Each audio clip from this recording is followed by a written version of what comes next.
ils assument leur choix.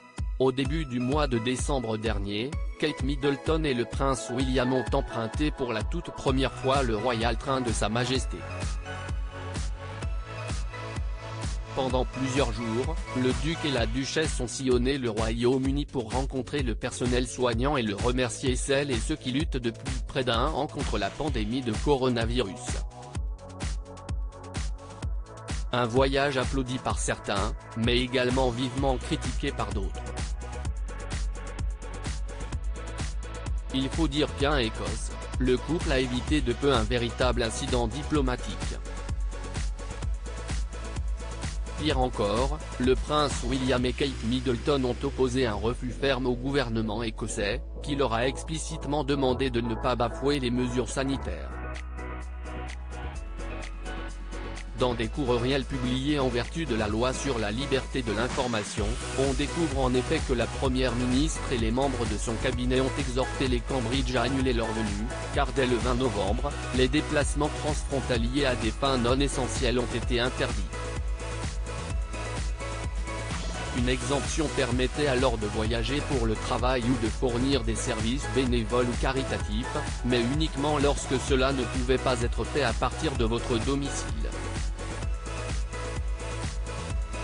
Après le passage des Cambridge, la première ministre Nicola Sturgeon a refusé d'ajouter son soutien à cette tournée, préférant rappeler qu'elle avait informé la Maison royale des restrictions en place en Écosse.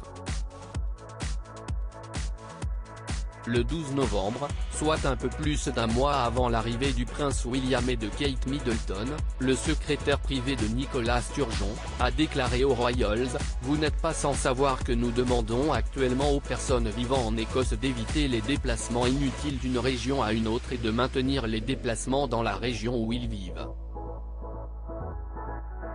À un minimum absolu. À mon avis, pour le moment, les chances de report de la tournée sont potentiellement très élevées. Un premier appel, resté sans réponse, qui a été appuyé par un nouveau mail.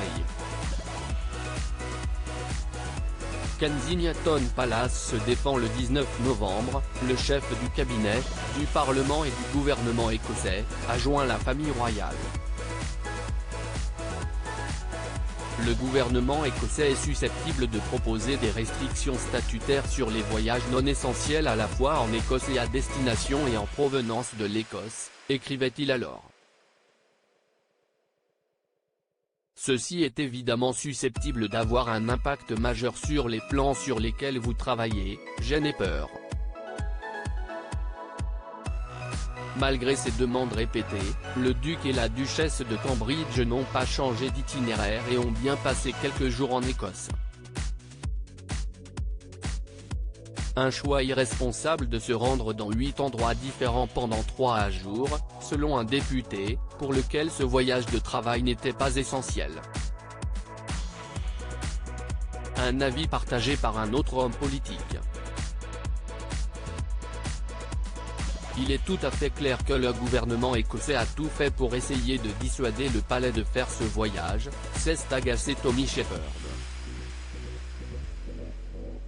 À première vue, leur décision d'ignorer ce conseil et de s'engager dans l'événement public semble de toute façon hautement irresponsable. Face à la grogne, Kensington Palace a rappelé que cette visite avait été approuvée par les gouvernements britanniques et régionaux et que toutes les mesures sanitaires avaient été respectées scrupuleusement.